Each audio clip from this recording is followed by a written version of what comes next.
They mocked her in council, not with words, but with glances, smirks, half-hidden smiles behind the ceremonial collars of the Accord High Table.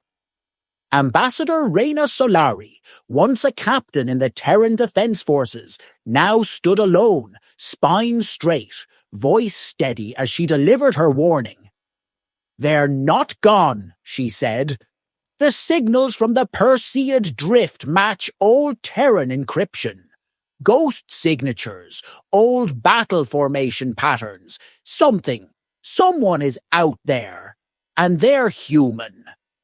"Ambassador," drawled the Zelthari delegate, scales shifting with irritation, "are you suggesting Earth has survived? The Earth that collapsed 600 cycles ago? The humans who imploded their own sun?" "I'm not suggesting anything," Reina replied coldly. "I'm telling you, we've been hearing whispers for years. Pirate crews claiming they saw ships vanish without a trace. Colonies found, sterilized, but not scavenged. It's strategic, surgical, purposeful. That's not random violence. That's tactical memory."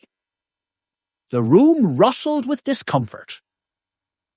The Zalvarian prelate exhaled slowly through his spherical mask.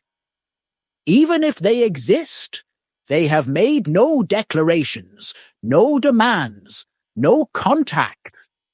We do not chase shadows, Ambassador. We govern facts. And facts say the human myth is just that. A cautionary tale." Reina's hands curled into fists at her sides. "When the sky burns, I hope you remember this conversation." They let her leave without answer. No one followed. The station was called Amnion Spire, one of the Accord's core diplomatic satellites. Sleek, opulent, designed more for ceremony than defense. Reina stood in her quarters later that night, eyes fixed on the stars. She hadn't slept in 3 days. The galaxy had forgotten what humans were capable of. But Reina hadn't. She'd been 12 when her father, a shipwright from old Luna, vanished with the remnants of the UNS Aegis fleet, refusing surrender after Earth's fall. She never saw him again. But she remembered his last words. "The galaxy forgot what it means to bleed. One day, we'll remind them." Her thoughts were shattered by a sudden alert. Unknown fleet signatures detected. Outer perimeter breach. Then, no hails, no demands. Then, first strike confirmed. She ran. Down the silver-lined corridors of Amnion Spire, past confused guards and sleepy diplomats jolted from stasis dreams. The floor shook once, then again, violently. Systems sputtered. Emergency sirens wailed in overlapping languages. She reached the command deck just as the main screen lit up with fire. "Status!" she barked. Commander Luthen turned, pale and shaking. "They didn't warn us. No declaration of war. No ID tags. Just appeared, mid-warp, from a black vector. We lost Sentinel Array 9 in the first minute. Gone. Vaporized. Visuals? Coming through now." The screen shifted. 15 black ships moved in tight formation, wedge-shaped hulls cut like razors. No insignia, no comms, no waste. Engine trails burned with a strange white heat. The way they moved, flawless coordination, no deviation, no theatrics, just efficiency and speed. They didn't dance, they dismantled. Amnion's defense ring opened fire. The enemy didn't return fire immediately. They waited, measured, observed, then struck. 4 kinetic slugs. Not plasma, not energy. Projectile mass. One tore through the lower docks, slicing clean through shields calibrated for energy attacks. "This doesn't make sense," muttered one of the junior officers. "No species still uses raw kinetics. Not since the—" He trailed off. Reyna finished for him. Humans. Then the transmission came, crackling, brutal, unfiltered. No translator needed. The voice that spoke was raw, deep, and undeniably human. "We were never your myth. We were your lesson. You forgot both." Silence. A beat. Then the voice returned, colder now. "We're back, and we brought the fire you left us in." Reyna felt her heart seize. The bridge stood in stunned silence as the attack escalated. No random targeting, no collateral. Every shot hit something vital. Fuel lines, life support, communication spires, calculated paralysis. "Commander," a young ensign whispered, "they're dissecting us." Another explosion rocked the station. The main shield flared, then died. They had minutes left. Reyna took the comms chair. "This is Ambassador Reyna Solari of Amnion Spire. To all Accord stations. Emergency declaration. Level 7. Full mobilization. We are under attack by human forces. Repeat, human forces. The myth is real, and it's tearing us apart." "Ambassador," Luthen said shakily, "what do we do?" Reyna looked at the screen, at the emblem that now appeared on the lead human vessel's hull. A black triangle, over a red circle. Crude. Angry. Remembered. She whispered, "We pray they're still willing to talk." Then, to herself, lower, "But we both know they're not. They called themselves the Iron Reclaimers, though not a single one of them wore iron, and what they reclaimed wasn't land or relics. It was memory." Captain Malric Voss leaned against the scorched bulkhead of the ISS Revenant, blood drying on his knuckles. Around him, the bridge hummed with half-dead lights and exposed cabling rattling as the ship slipped between gravity wells. Sparks dripped from the ceiling like angry fireflies. He liked it that way. Too clean was too vulnerable. "They're mobilizing," said Lieutenant Nira Fenn, her voice taut, reading from a cracked console. "Accord relay outposts went full red, level 7. They're finally taking us seriously." "About time," Voss muttered, pressing a bloodied thumb to a console. His DNA lit up the controls. "How long till they triangulate our drift route?" "Depends. If they're lucky, a day. If they're Accord, never." He cracked a grin. "Let's make sure they're not lucky." The ISS Revenant was one of 12 ships in the Iron Reclaimer fleet, each forged from wrecks, recycled dreadnoughts, stripped prison hulks. Every hull was battle-scarred.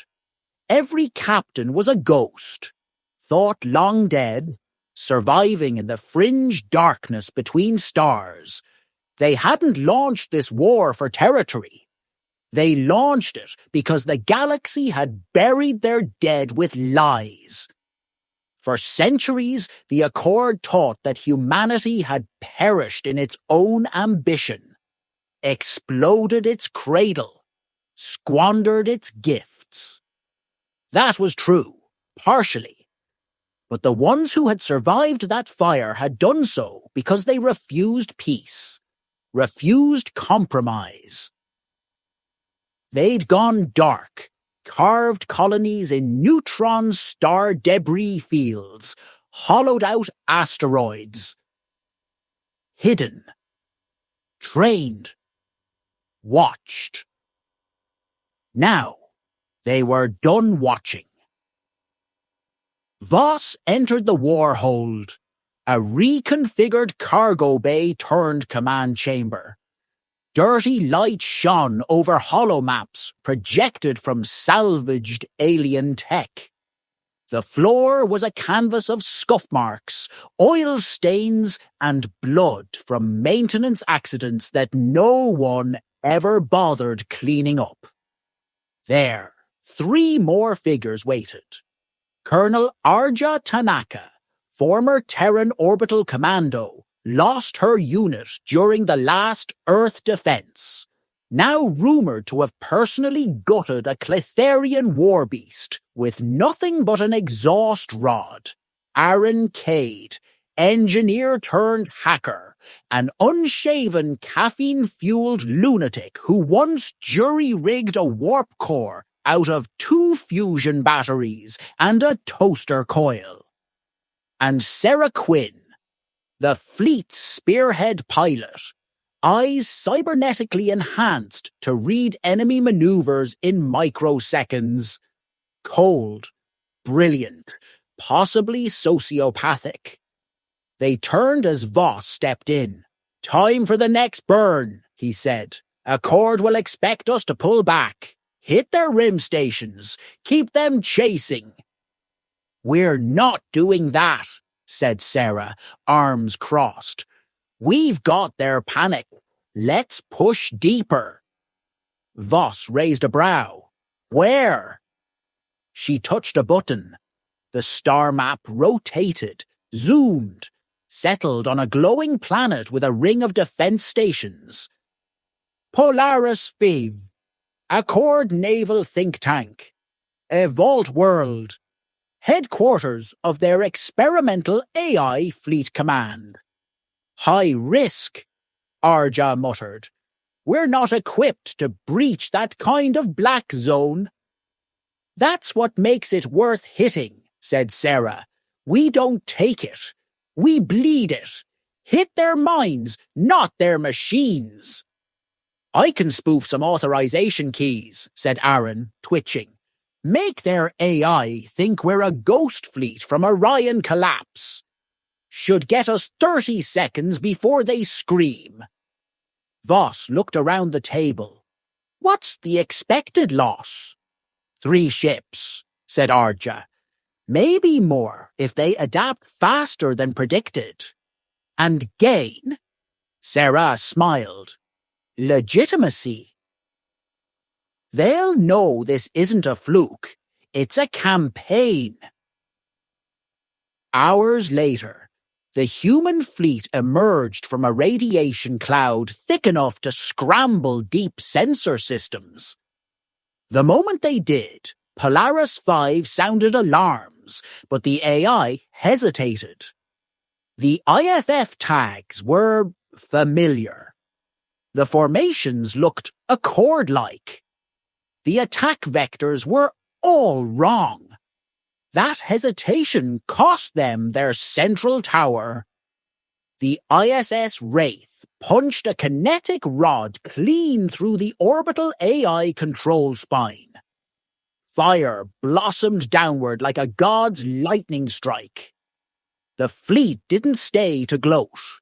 They hit 3 more satellites, crippled 2 fusion cores, and released an ancient Accord virus, remodeled by Aaron, to flood their archives with human propaganda videos featuring forgotten war heroes and anti-Accord manifestos.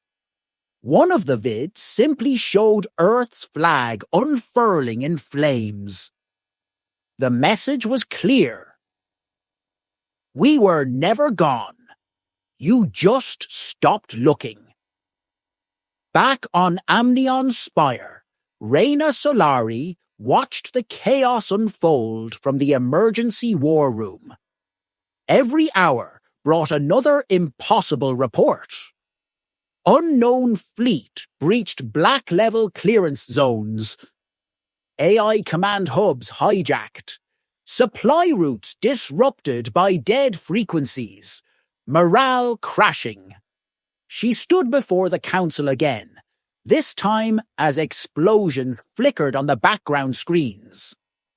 You wanted facts, she said.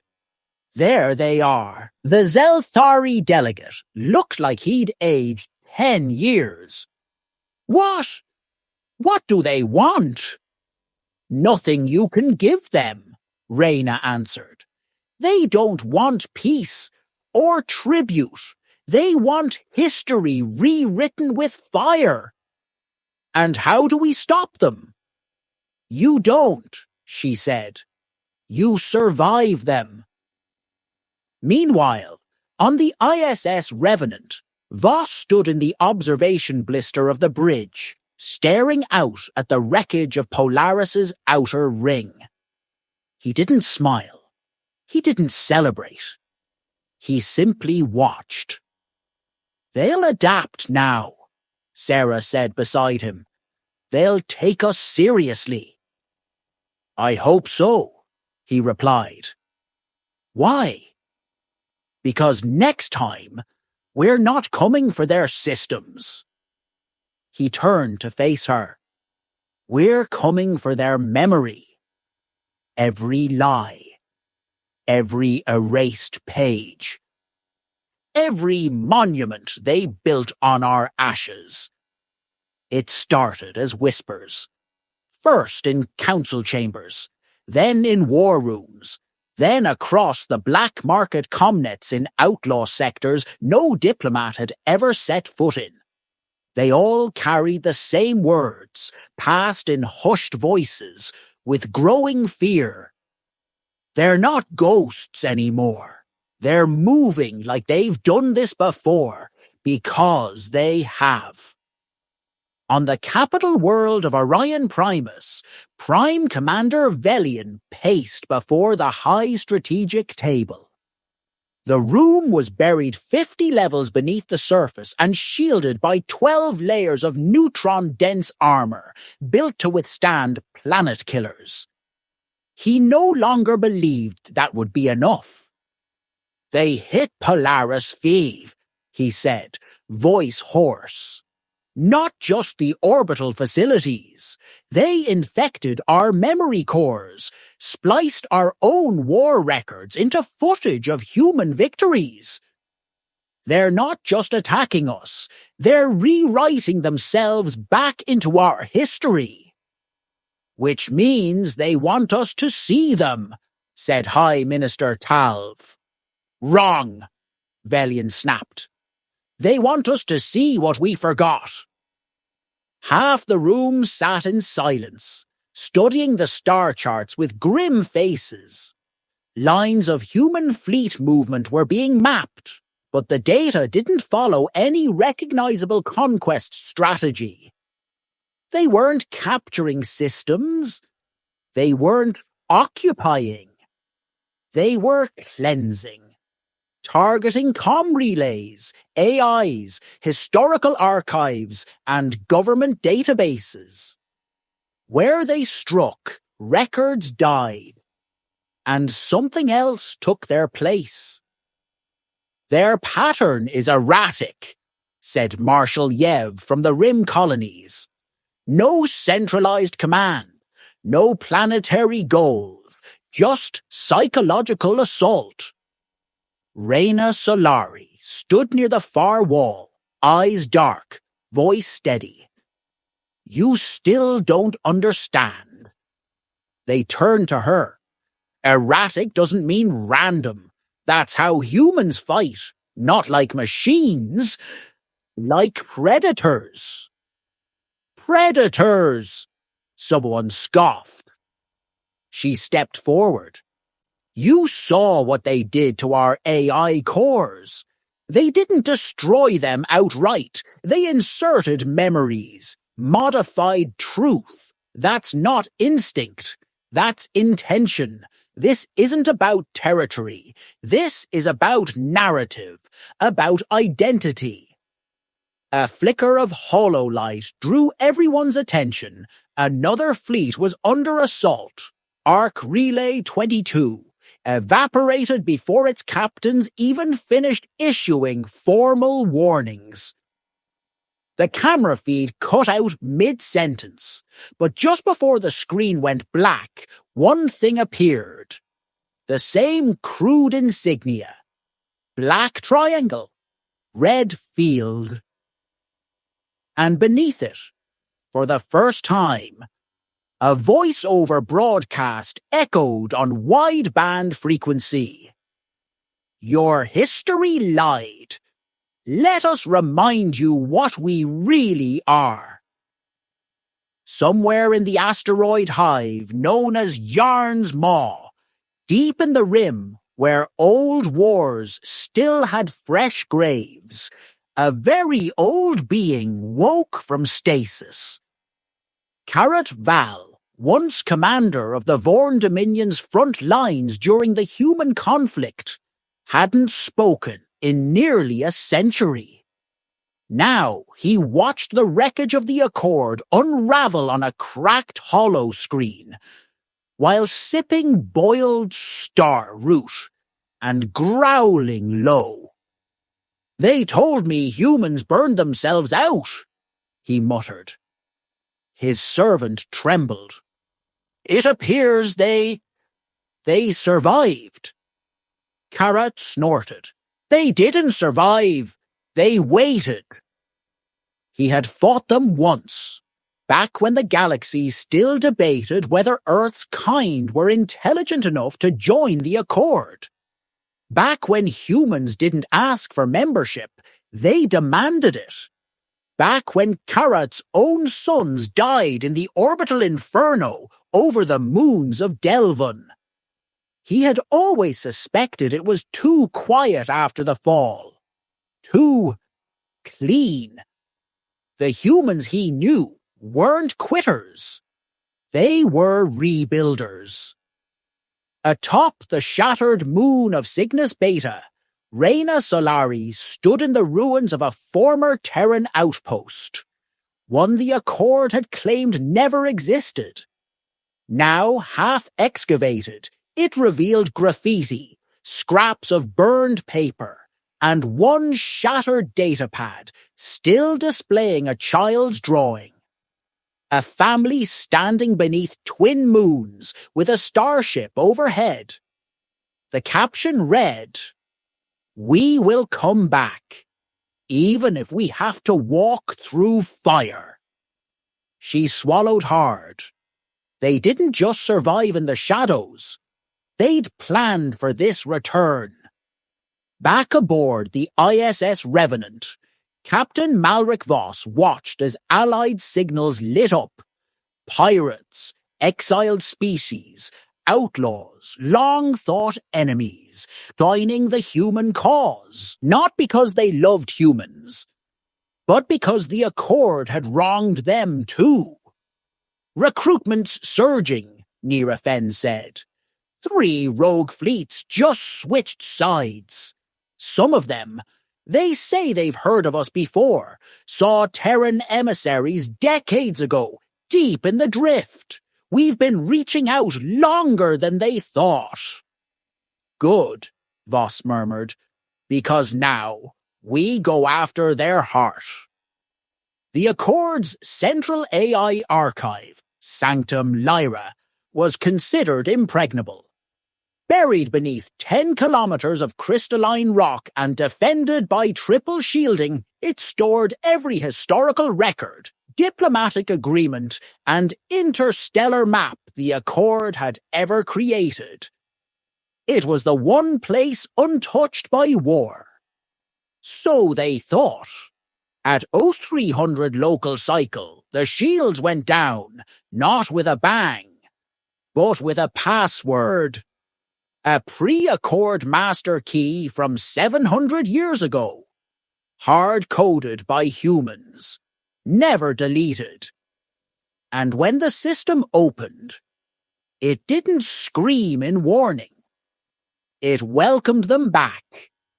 Hours later, while Accord tech scrambled through firewalls and failsafes, every star system across the galaxy received the same message on every screen. A burning Earth. Children hiding in lunar bunkers. Fleets breaking apart in silence. Then darkness. Then voices. You forgot us. You lied about us. You buried us. But we remembered you. And now we're awake. In the Accord chambers, a stunned silence held the room. Velian looked at Reyna, his face pale. This is bigger than vengeance. She nodded slowly. This is reclamation. The Accord's final fleet assembled over Naren Viv, a fortress world once considered untouchable. Now it was their last line. 200 warships from 12 species, reinforced dreadnoughts, mindscapes, AI-controlled gun stars, even scavenged prototype tech from before the Accord's founding, all hastily bolted together into a wall of desperation. They were ready for anything, except silence.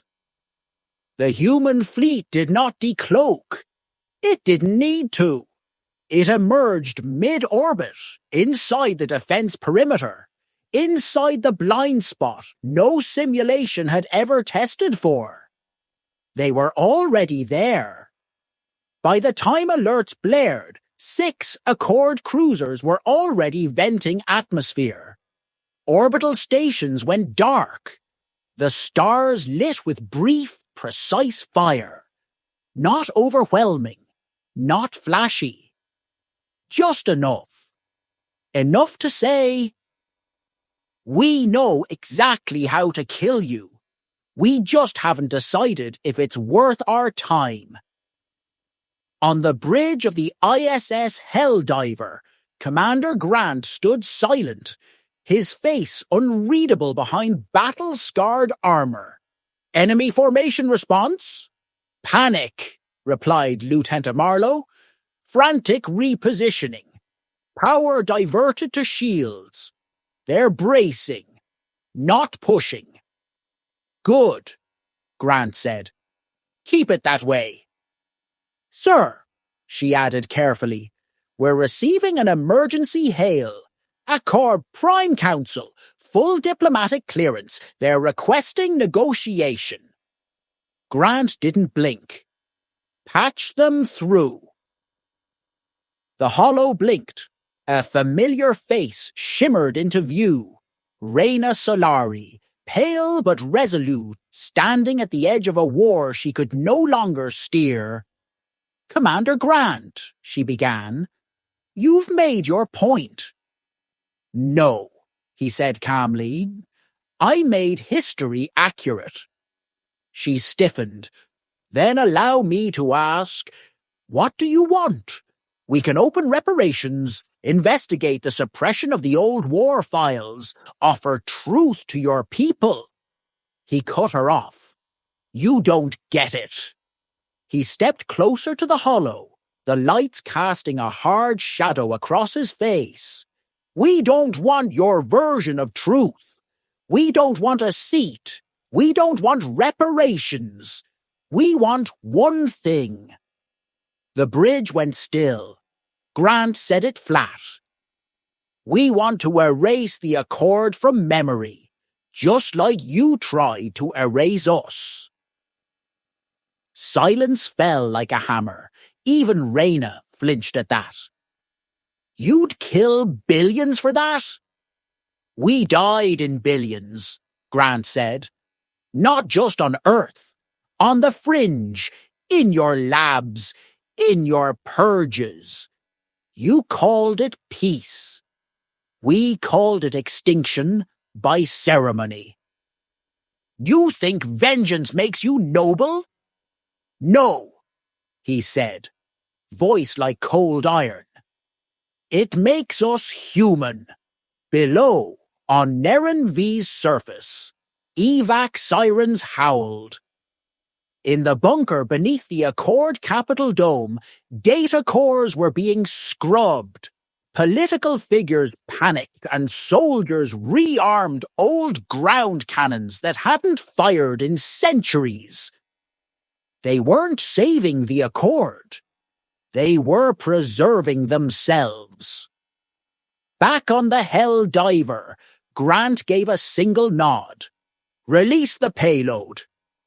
At once, across 7 systems, dormant code embedded in captured archives activated.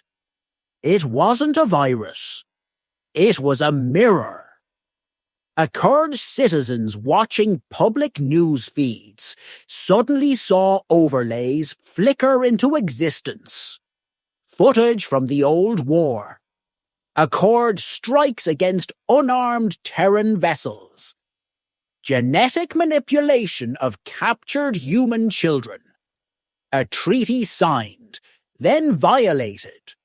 Earth's sun detonated by an Accord-engineered failsafe. Truth. Real.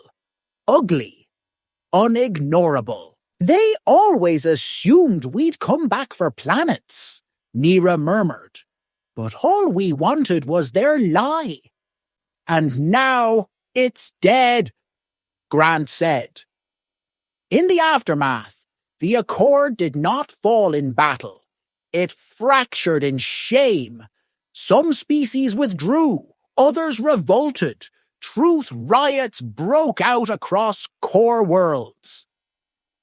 Civilians didn't trust their own archives. They weren't afraid of humans anymore. They were afraid of their own history. Reyna sat in the ruins of the High Council chamber weeks later, watching the sun rise through a cracked dome.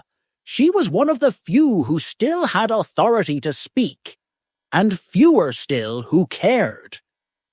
An encrypted packet blinked onto her private console. One line of text. We won't stay. We never wanted to rule. But remember this. If you forget again, we won't remind you next time. We'll bury you. No name, no trace. But she knew who it was from, and she believed every word. Meanwhile, in deep space, the ISS Revenant and her sister ships vanished once more into the drift.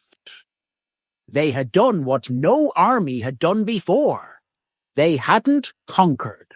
They hadn't occupied. They had rewritten the myth, from fiction to fear. They mocked the human myth. Then we opened fire. And now, the galaxy remembers.